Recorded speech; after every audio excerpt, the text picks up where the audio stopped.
मेरे पास कुछ सवाल दिए गए हैं लिख कर के, जिनके मैं जवाब दूंगी। अभी अभी मिले हैं तो मैं पूरी तरह से प्रस्तुत नहीं हूँ, लेकिन प्रयास करूंगी कि मैं आपके संतोष के हिसाब से इन सवालों के जवाब दे सकूं। जो पहला सवाल मुझसे किया गया है कि मेरे जीवन जिस प्रकार का रहा है, उस जीवन का जो आनंद है उसको मैं किन शब्दों में वर्णन करूंगी। मैं ये कहूंगी कि मेरे जीवन के आनंद के 3 प्रकार हैं, जिसमें से एक है मेरी माँ एक बहुत अच्छी महिला थी और उनकी बहुत स्मृतियाँ हैं। वो बहुत बहादुर महिला थी, चुनौतियों से कभी डरती नहीं थी। दूसरा है कि मैं बहुत अच्छे लोगों के संगत में रही, और तुलसीदास जी ने रामायण में कहा है, बिन सत्संग विवेक न होई, राम कृपा बिन सुलभ न सोई। संतों की संगत के बिना ज्ञान नहीं आता, भगवान की कृपा के बिना संतों की संगत नहीं मिलती। संत से मेरा मतलब सिर्फ वस्त्र पहन के जो संत होते हैं वह भी, और जो आचरण और जीवन से संत होते हैं वह भी। इसलिए दूसरी चीज़ ये मेरे लिए बहुत महत्वपूर्ण रही कि मेरी संगत बहुत अच्छी रही। और तीसरा ये रहा कि मुझे वो सारे अच्छे काम करने को मिले जिनके लिए भारतीय जनता पार्टी की पहचान हुई। अयोध्या का आंदोलन, तिरंगे का आंदोलन, घुसपैठ के खिलाफ आंदोलन, ऐसे कितने सारे काम हैं जो जिनका अवसर, और अब गंगा का अभियान। तो मैं ये एक शब्द कह सकती हूँ कि मेरा जीवन पूर्णतया सार्थक रहा। मेरा मानव जीवन में आना, मानव देह में आना पूर्णतया सार्थक रहा। और आगे भी मैं यही चाहती हूँ कि जब तक मैं जीऊँ, मेरा हर घड़ी हर पल में इस सार्थकता का मुझे बोध होता रहे। दूसरा प्रश्न है, ईश्वर भक्ति और देशभक्ति अभी के समय में प्रधान क्या है? इसका समन्वय जीवन में कैसे करना चाहिए? ईश्वर भक्ति और देशभक्ति में अंतर कहाँ है? हम अगर स्वामी विवेकानंद जी को याद करें, परम पूजनीय गुरु जी को याद करें, तो सबने यही तो हमको बताया कि ये देश ही हमारा ईश्वर है, राष्ट्र हमारा भगवान है, ये साक्षात भगवान है। इस देश में रहने वाले जो वो वर्ग हैं जो अच्छे जीवन की सुविधाओं से वंचित हैं, उनको अच्छे जीवन की सुविधाएं प्रदान करना, यही हम एक ईश्वरीय कार्य है। विवेकानंद जी ने कहा था, कुछ समय के लिए सारे देवी देवताओं को छोड़ दो और सिर्फ राष्ट्र देव की आराधना करो। अब जो बात आती है स्वयं के लिए ईश्वर की भक्ति करने की, तो वो थोड़ा बहुत हम लोग इसलिए करते हैं ताकि हम देशभक्ति के लिए सामर्थ्यवान रह सकें। तो इसलिए साधना भी करते हैं, थोड़ा जप भी करते हैं, थोड़ा तप भी करते हैं, थोड़ा भगवान नाम स्मरण भी करते हैं। और वो उसमें ये भाव नहीं होता है कि ईश्वर हमें तार दे, नहीं, हमें भाव होता है कि ईश्वर इतनी सामर्थ्य प्रदान करे कि हम दूसरे का सहयोग कर सके, हम अपने देश की सेवा कर सकें। इसलिए ईश्वर भक्ति भी देशभक्ति का आधार बनती है और अधिष्ठान बनती है। मैं दोनों में कोई अंतर नहीं मानती। तीसरा प्रश्न था, संतों के आश्रम होते हैं, कोरोना के कारण घर के सभी सदस्य भी घर में हैं, और घर यह गृहस्थाश्रम है। इस आश्रम शब्द को लेकर आप सभी गृहस्थियों को क्या संदेश देना चाहेंगी? मैं अपने आप को ही गृहस्थ मानती हूँ। जो लोग अपने आप को गृहस्थ कहते हैं उनके 2-3 बच्चे, एक बीवी, एक पति, माँ बाप, इस टाइप का होता है। मेरी अपनी गृहस्थी में तो लाखों और करोड़ों लोग हैं। ये सन्यासियों और संतों के बारे में ये धारणा होना कि उनका कोई नहीं होता, उल्टा है। उनकी सारी सृष्टि होती है, सब घर उनके होते हैं, उन घर में रहने वाले सारे लोग होते हैं, सारी धरती उनकी होती है, धरती उनका बिछोना होता है, और आकाश उनकी छत होती है, और इसलिए ये सारी सृष्टि उनकी अपनी होती है। हर दिन दशहरा होता है, हर रात दिवाली होती है, भक्तों की तो हर बात निराली होती है। और इसलिए ऐसा नहीं मानना। और गृहस्थाश्रम को भी बहुत अच्छा माना गया है, पवित्रतम माना गया है। हमारे सारे देवी देवता जो है वो गृहस्थाश्रम में ही हैं। हाँ, कुछ दत्त भगवान जैसे देवता हैं जो गृहस्थाश्रम में नहीं है, लेकिन अधिकतर देवी देवता गृहस्थाश्रम में है। मैं तो सभी गृहस्थों को यही संदेश देना चाहूँगी कि जीवन में स्वास्थ्य संबंधी जो कमियाँ रही हों उनको ठीक करने का मौका है। जीवन शैली में कोई कमी रही हो उसको ठीक करने का मौका है। भोजन शैली में कोई कमी रही हो उसको ठीक करने का मौका है। और माता पिता, भाई बंधु, परिवार जिसके साथ भी आप रह रहे हैं, पहले कभी रहने को नहीं मिला है, तो जो कमियां आपकी तरफ से रह गई थी उनके प्रति अपना योगदान देने में ये बहुत अच्छा मौका आया है। और आस पड़ोस का भी ध्यान रखिए, पशु पक्षियों का भी ध्यान रखिए, घर के बाहर जरूरतमंदों का भी ध्यान रखिए, और जो आपकी जिम्मेवारी हो उस जिम्मेवारी को और सामर्थ्य के साथ में भी करिए कि ईश्वर ने आपको एक बहुत अच्छा समय दिया है। और गृहस्थी और विरक्ति और नेता और जो नहीं नेता है उनको सबको मैं यही संदेश देना चाहूँगी कि अपने कर्तव्य का पालन करिए, क्योंकि बहुत बड़ी कठिनाई सामने आ गई है। हम लोग तो बहुत सुविधा संपन्न होकर के घरों में बैठे हुए हैं, जरा उनके बारे में तो सोचिए जो सड़कों पर लाखों की संख्या में पैदल चल रहे हैं, गर्मी में तपते हुए, जिनके पाँव में चप्पलें नहीं हैं, भोजन की कभी पैकेट मिलते हैं कभी नहीं मिलते हैं, और किस तरह से वो रेल के ट्रैक पर सोए हुए लोग मर गए, कितनी दुखद बात है। इन सारे में जहाँ आपसे जितना बन सके आप अपनी तरफ से करिएगा, और ये मत सोचिएगा कि ये सेवा कर रहे हैं, आप ये मानिएगा कि आप भगवान की आराधना कर रहे हैं। अब आपने एक और सवाल आया, विश्व मांगल्य सभा का कार्य भी मातृ निर्माण का कार्य है, देव देश और धर्म के उत्थान में माँ का योगदान क्या हो सकता है, कृपया प्रकाश डालिए। मेरा तो विश्व मांगल्य सभा से बहुत अच्छा संपर्क है, और आप जिसको मातृ निर्माण कह रही हैं वही तो विश्व निर्माण है, क्योंकि जो प्रथम देवता है वो मातृ देवो भव, जो 4 देवता बताए गए हैं, मातृ देवो भव, पितृ देवो भव, आचार्य देवो भव, अतिथि देवो भव, तो उसमें जो पहली देवता है वह तो माँ ही है। और आप कैसी बातें कर रहे हो, माँ का योगदान क्या हो सकता है, सारा योगदान ही माँ का होता है। हमारे हाथ, हमारे पाँव, हमारी आँखें, हमारा शरीर, पहले हम माँ की कोख में बनते हैं, फिर हम माँ की कोख से जब बाहर आते हैं तो बने हुए हाथ पाँव कमज़ोर न रहें, इसकी माँ बहुत चिंता करती है। और फिर उसके बाद हमारे हाथ पाँव के द्वारा हम सही दिशा में जाएं, सही काम करें, लोगों की सेवा करें, इसके लिए माँ हमें प्रेरणा देती है। और इसलिए माँ का ही योगदान है कि हम हैं, हमारे अस्तित्व में, और हम जैसे हैं वैसे हमारे होने में भी माँ का ही योगदान है। आप ये ध्यान रखिएगा, ये पूरे दुनिया के मनोवैज्ञानिकों का मानना है कि व्यक्ति का संबंध अपनी माँ के साथ कैसा रहा है, इसी के आधार पर उसका पूरे जीवन के संचालन की प्रक्रिया तय होती है। इसलिए अहम योगदान है, ईश्वर के बाद सबसे बड़ा योगदान अगर इस सृष्टि में है तो फिर वो माँ का है। और मैं आज सभी माताओं को ये निवेदन करूंगी कि कितना अच्छा मौका आया है कि आपके बच्चों का अधिकतम समय आपके साथ बीत रहा है, उनको प्रकृति और पर्यावरण के साथ समन्वय बनाने के लिए सिखाने का मौका आ गया।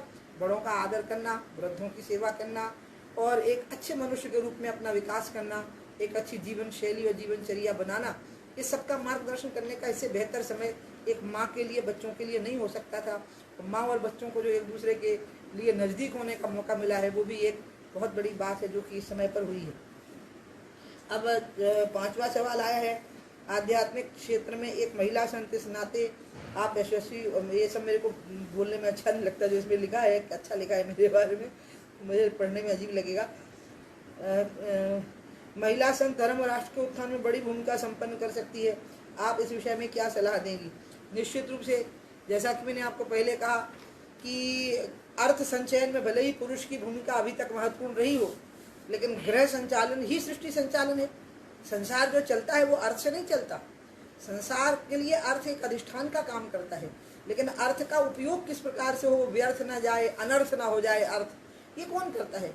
ये तो महिला ही करती है। अब आई बात महिला संत की, तो मैं तो हर महिला को संत मानती हूँ। हर पुरुष भाई सबके अंदर एक संत का भाव होता है, कम होता है, ज़्यादा होता है।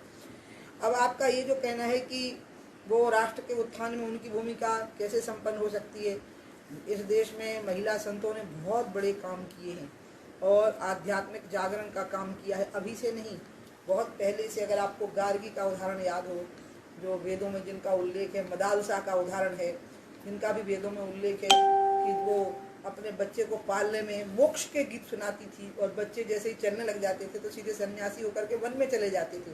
तब उनके पतिदेव ने उनके पाँव पकड़े और कहा कि एक बच्चा तो रहने दीजिए जो राज्य की व्यवस्था को संभाल सके। इस प्रकार से जब बहुत बड़ा बृहदारण्यक उपनिषद का आख्यान ही है कि जब पूरे विश्व के लोग ब्रह्मज्ञानी का निर्धारण करने के लिए सारे संत इकट्ठे हुए राजा जनक के यहाँ पर, तो गार्गी जो थी उसको ये दायित्व दिया गया कि वो बताएगी कि कौन ब्रह्मज्ञानी है और कौन नहीं, और वो सवाल जवाब करेगी। आप इसी से समझ जाइए कि वैदिक काल से लेके अभी तक महिला संतों की कितनी बड़ी भूमिका रही है। संत ज्ञानेश्वर का नाम जब भी आएगा तो मुक्ताबाई का नाम छूट ही नहीं सकता है, लेना ही पड़ेगा। इसी तरह से जब हम वीर बसवेश्वर की बात करेंगे तो अक्क महादेवी का नाम सामने आ जाएगा। तुलसीदास और सूरदास के समय की बात करेंगे तो मीराबाई का नाम सामने आ जाएगा। आप ज्योतिबा फुले को याद करिए तो सावित्रीबाई फुले का नाम याद आ जाएगा। यानी कि हर महिला कहीं ना कहीं आपको खड़ी दिखाई देगी, महिला संत। चाहे वो जैसे रामकृष्ण परमहंस देव, तो शारदा मणि का नाम याद आ जाएगा। मैं आपको कितने नाम आपको याद दिलाऊं। और अभी तो बहुत अच्छा काम महिला संत इस देश में कर रही हैं। जैसे साध्वी ऋतंबरा जी हैं, वो बहुत बड़ा वात्सल्य ग्राम का जो उनका काम चल रहा है। ऐसी ऐसी कितनी एक महंत सेवानंद मुझे मिली थी उत्तराखंड में, वो किस प्रकार से महिलाओं को सेल्फ एम्प्लॉयमेंट के बारे में शिक्षा दे रही थी और स्वयं संत के रूप में। ऐसी कितनी महिलाएं हैं जिनको मैं जानती हूँ, जिनके मैं आज उल्लेख नहीं कर पा रही हूँ समय की सीमा के कारण, लेकिन महिलाओं का योगदान बहुत बड़ा है। और फिर ऊपर से महिला संतों का योगदान बहुत बड़ा है। अब संत का मतलब अगर स्वभाव की बात है, सब महिलाएं संत होती हैं, लेकिन सन्यासी की अगर आप बात कर रही हैं, महिला सन्यासी, तो उनकी भी बहुत बड़ी संख्या है और वो सामाजिक क्षेत्रों में बहुत बड़े बड़े काम कर रही हैं। मैंने एक आध नाम उदाहरण के तौर पर आपके सामने दिए हैं। अब ये जो प्रश्न नंबर 6, कोरोना महामारी देश की सारी अर्थव्यवस्था से लेकर समाज जीवन तक हर व्यवस्था को प्रभावित कर रहा है। एक राजनीतिक और एक धर्म दृष्टा इस नाते भविष्य के भारत को लेकर मेरा अनुमान क्या है? आगे की परिस्थिति के संबंध में मुझे क्या लगता है? मुझे लग रहा है कि शायद हम इससे सबक सीखेंगे, क्योंकि इसके पहले जो महामारियां आई थी, उन महामारियों से करोड़ों लोगों के जीवन की हानि हुई थी। मुझे लग रहा है कि उतनी बड़ी जीवन की हानि तो नहीं हो पाएगी, लेकिन हाँ, ये हो सकता है कि सभी देशों की अर्थव्यवस्था प्रभावित हो जाएगी। और जब सभी देशों की अर्थव्यवस्था प्रभावित होगी तो भारत तो अभी विकसित देशों में भी नहीं था, विकासशील देशों में था। तो इसी स्थिति में हमारी भी अर्थव्यवस्था प्रभावित होगी, जिसमें शिक्षा और स्वास्थ्य की जो व्यवस्थाएं हैं उसमें हमें सरकारी साधनों पर ज़्यादा निर्भर होना पड़ेगा। जो निजी संस्थाएं इस क्षेत्र में काम कर रही हैं उनको अपनी फीसें घटानी पड़ेंगी, उनको अपने शुल्क घटाने पड़ेंगे और हमारे कामों में हमें एक बहुत बड़ा परिवर्तन लाना पड़ेगा। बहुत बड़ी संख्या में हमारे देश में वो लोग हैं जो दैनिक वेतन भोगी की तरह हैं, यानी रोज कमाते और रोज खाते हैं। हमें ये देखना पड़ेगा कि वो ये कर सके। मैंने अभी यह भी परामर्श किया है कि इतने दिनों शराबबंदी रही तो कुछ नहीं हुआ, तो क्यों ना हम शराबबंदी की ओर समाज को ले जाने की कोशिश करें और हम इसको कम से कम करने की कोशिश करें। और ऐसी बहुत सारी चीज़ें हैं। अब रही अर्थव्यवस्था की बात, तो हमें वापस इससे और लौटना पड़ेगा कि हम कम में संतुष्ट कैसे रह सकें। दूसरा, हमें इस पे आना पड़ेगा कि हम अपनी नदियाँ, अपनी प्रकृति, अपने पर्यावरण से रोजगार कैसे निकाल सकें। हमने रोजगार के जनरेशन के क्षेत्र में हम टेक्नोलॉजी की तरफ ज़्यादा चले गए थे, संभव भी था, लेकिन अब टेक्नोलॉजी की तरफ दोबारा जाने में हमें बहुत सारा समय लगेगा फिर से रीस्टेब्लिश होने में, और हमें रोजगार तुरंत निकालने पड़ेगे। तो ऐसे समय पर हमें रोजगारों के लिए फिर से, जैसे खेती में जैविक खेती की ओर फिर हम लौटने की ओर जाएं, पशुधन की कीमत को भी हम समझने लग जाएं, जन जमीन जल जंगल और जानवर, ये जो 5 तत्व हैं ये फिर से हमारे रोजगार के हेतु बने और उसमें हमारा मॉडर्न टच हो जाए। यानी महर्षि अरविंद ने जो एक बात कही थी कि धरती और आकाश का ब्याह करना पड़ेगा, धरती और विज्ञान को और अध्यात्म को मिलाना पड़ेगा, नए और पुराने का मेल करना पड़ेगा। मुझे लगता है कि आगे की जो हमारी अर्थव्यवस्था है वो चलेगी। और मैं बहुत आपको खराब लग सकता है, लेकिन मैं एक बात कह सकती हूँ कि इसकी एक खूबी रहेगी, और वो खूबी ये रहेगी कि हो सकता है कि अमीर और गरीब के बीच की जो भयावनी खाई है वो पट जाए, क्योंकि कुछ चीज़ें ऐसी हो जाएंगी जिससे कि अमीर से अमीर आदमी को भी कुछ अभाव महसूस होंगे और गरीब से गरीब आदमी के पास में भी कुछ सुविधाएं आ जाएंगी। अब मुझे जो चिंता लगती है कि अगर ऐसा नहीं हो सका तो क्या होगा, तो जो मुझे डर लगता है वो ये लगता है कि समाज में कुंठा, बेरोजगारी के कारण उत्पन्न हताशा और निराशा, नौजवानों के अंदर आई हुई कुंठा, ये हिंसक रूप न धारण करे और कहीं हमारे देश में अमीर और गरीब के बीच में एक गृह युद्ध छिड़ने की स्थिति ना आने पावे, इसका हमें ध्यान रखना पड़ेगा।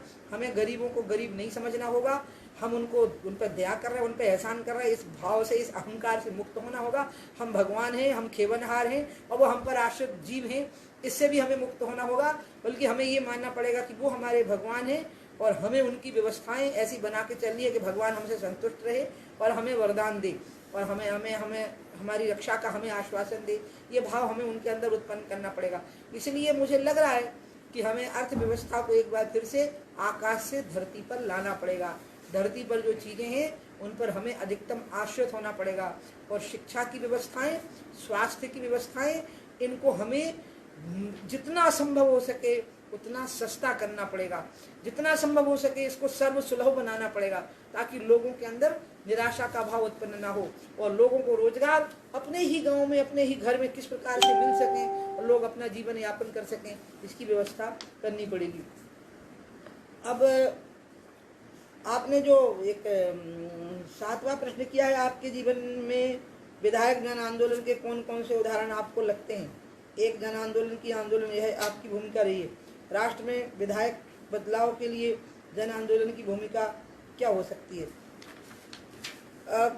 जो हमारा देश है ये चलता ही हमारा जो देश चल रहा है वो लोकतंत्र की व्यवस्था से और संविधान की व्यवस्था से चल रहा है, और इसलिए हमें इसका हमेशा ध्यान रखना पड़ता है कि हम कोई भी ऐसा आंदोलन न करें जिसका अंत जो है वो सकारात्मक ना हो, रचनात्मक ना हो। हमें हर आंदोलन का, हर परिवर्तन का जिसको कि हम शुरुआत करते हैं उसका मुंह खुला हम नहीं छोड़ सकते। उसका मुंह हमें प्रेम के साथ, आपने कभी यज्ञ होते देखा है? हम यज्ञ करते हैं, सामग्री जुटाते हैं, हवन करते हैं, फिर आग लपलपाती है, लेकिन आखिरी में अगर आपने गौर किया हो तो पंडित जी कुछ सामग्री उसमें आखिरी में डलवाते हैं, कभी दही डलवाते हैं, कभी खीर डलवाते हैं, ताकि उस आग को हम शांत भी कर सकें। आंदोलन को भी ऐसे ही चलाना पड़ता है। आंदोलन एक आवश्यकता होती है, उसमें हम आत्माओं का आवाहन करते हैं, देवताओं का, और वो सारे लोग हमारे साथ होते हैं, लेकिन अंत में हम उसको वैसा नहीं छोड़ सकते। उसका एक समारोह करना पड़ता है पूर्णाहुति के बाद, उसमें शांति से उसको शांत करने के लिए भी हमें पूरी व्यवस्था करनी पड़ती है कि वो एक सकारात्मक अंत की ओर जाए, और वो जो अंत हो वो प्रोडक्टिव हो, वो नॉन प्रोडक्टिव ना हो, लोकतांत्रिक व्यवस्थाओं के अधीन हो। और हर आंदोलन का जो अंत हो वो, देखिए अयोध्या आंदोलन का अंत राम मंदिर के निर्माण में हो गया। तिरंगा आंदोलन का अंत जो हुआ वो ये हुआ कि आज कश्मीर की घाटी में सब जगह पे ग्राम पंचायत स्तर पर तिरंगा झंडा फहराया जाता है। घुसपैठ के खिलाफ आंदोलन, क्योंकि मैंने इन आंदोलनों में भागीदारी की और प्रमुख घुसपैठ के खिलाफ आंदोलन का आज परिणाम है कि पूरे देश में सीए की बात आ गई, जिसको लेकर के बहुत सारी गलतफहमियां भी पैदा हो गई थी। यानी हमने हर आंदोलन को एक सकारात्मक उस पर ला करके ख़त्म किया। मुझे लगता है कि यही भूमिका होनी चाहिए। और मैं ये बात इसलिए कह रही हूँ कि ये बात मोदी जी ने भी कही थी पार्लियामेंट में, जो उनका पहला भाषण हुआ था। अगर आपको स्मरण हो तो उन्होंने अपनी पहली स्पीच में ये बात कही थी कि भारत की आज़ादी के लिए कितनी लड़ाइयाँ हुई, कितने बलिदान हुए, और वो बलिदान व्यर्थ नहीं गए। 1857 से जो शुरू हुए 1947 तक, लेकिन जब महात्मा गांधी जी ने जन आंदोलन बना दिया आज़ादी की लड़ाई को, तो वो आंदोलन अंत में सफल हो गया और अंग्रेज देश छोड़ के चले गए।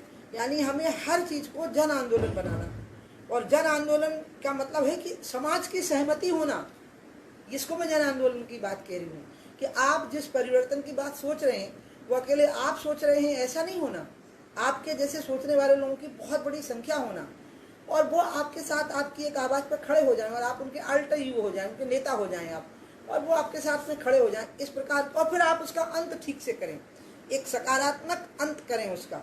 जैसे मैंने कहा ना, यज्ञ का भी अंत में अंत होता है। जिस ज्वाला को हमने ही जगाया होता है, लकड़ी से, घी से, आहुति से, सामग्री से, उस ज्वाला को शांत करने का काम भी अंत में हम करते हैं। और पुनरागमनाय जो, फिर से आइएगा, ये हम उन देवताओं को कहते हैं। इसी प्रकार से हर आंदोलन की भूमिका होनी चाहिए। यही मैंने सीखा। जब मैं बहुत छोटी थी तो संयोग से मैं ऐसे सकारात्मक सोच रखने वाले लोगों के संपर्क में आ गई, क्योंकि वामपंथी आंदोलनों का जो अंत हुआ वो ये हुआ कि वो आंदोलन हुए और अंत में वो आंदोलन बिना अपने लक्ष्य तक पहुँचे खत्म हो गए। पूंजीवादी व्यवस्था के खिलाफ वो खड़े हुए थे, और अंत में उनकी समझ में आ गया कि इससे उन्हें कुछ नहीं मिल सका, तो अंत में उनको आर्थिक व्यवस्थाओं की ओर वापस लौटना पड़ा। चीन को भी लौटना पड़ा, रूस के तो टुकड़े टुकड़े हो गए, उनकी सोवियतें टूट गई अंत में। और उनकी समझ में आ गया कि हमने जिस आंदोलन को खड़ा किया था, उस आंदोलन का जो लक्ष्य था वो ये थोड़ी था कि हम अमीरों को भी गरीब बना दें। लक्ष्य ये था कि गरीब के पास में भी 2 टाइम की रोटी और रोजगार की व्यवस्था हो। तो आप आक्रोश को भड़का सकते हैं, भड़काना, आग को फूंक सकते हैं, लेकिन उस आग में आहुति के अंत में उसको शांत कर देना ये बहुत ज़रूरी होता है। मुझे भी भारत में ये डर अभी लग रहा है, और मुझे यकीन है कि जिस प्रकार से सामाजिक संस्थाएं लग गई हैं काम करने में, जिस प्रकार से लोग लग गए हैं। मैं खुद अपने घर में जहाँ रहती हूँ, यहाँ मैंने देखा है हमारे घर के बाहर लोग चिड़ियों को दाना डाल रहे हैं, जो पशु पक्षी भटक रहे होते हैं उनके लिए भोजन डाल रहे हैं। यानी समाज की अपनी चेतना का जागरण हुआ है, समाज की अपनी आत्मा का जागरण हुआ है। ये जागरण ही जन आंदोलन को भीषण होने से रोकेगा, जन आकांक्षाओं को उग्र और हिंसक होने से रोकेगा। क्योंकि भारत में कमी कुछ नहीं है, बस व्यवस्थाओं के स्वरूप को पलटना पड़ेगा हमें। जो लोग अभी बम्बई, दिल्ली, कलकत्ता में रह करके रोजगार प्राप्त कर रहे थे, अब वो गांव लौट गए, तो उनको गांव में रोजगार कैसे मिल जाए, ये व्यवस्था हमें करनी पड़ेगी। और सबसे अच्छी बात है कि इस समय पर हम लोग हैं शासन में, नहीं तो बहुत बड़ी दिक्कत खड़ी हो गई होती। क्योंकि जो लोग अभी तक हमसे पहले जो लोग थे उनमें अधिकतर लोग संवेदनहीन थे। एक समय आया था जब वामपंथियों के हाथ में, समाजवादियों के हाथ में सत्ता के सूत्र आए, लेकिन कमाल है कि आर्थिक उदारीकरण के उस समय पर वो लोग आए कि जिसके खिलाफ उन्हें आंदोलन किए थे उसी पर उन्हें दस्तखत किए और सही किया अंत में। हम वो लोग हैं कि हमने जो कहा था, जो कहा हमने वही किया, हमने जो वायदे लोगों को किए थे हमने वो किए। और इसलिए मुझे लगता है कि हम सक्षम होंगे इस मामले में कि हम लोगों को निराश नहीं होने देंगे, हताश नहीं होने देंगे, कुंठित नहीं होने देंगे। हमें इस बात पर यकीन करना चाहिए। देखिए, जैसे शरीर की एक आत्मा होती है, इसी तरह से राष्ट्र की भी एक आत्मा होती है, और राष्ट्र की आत्मा पर हमें विश्वास करना चाहिए कि भारत की आत्मा बहुत बलवती है, बहुत बलवान है। इस देश की आत्मशक्ति में बहुत बड़ी ताकत है। लोग आएंगे जाएंगे, बड़े बड़े पदों पर बैठे हुए लोग आएंगे जाएंगे, लेकिन ये राष्ट्र अपनी उस बलवती आत्मा के साथ लाखों साल से लाखों साल तक बना रहेगा।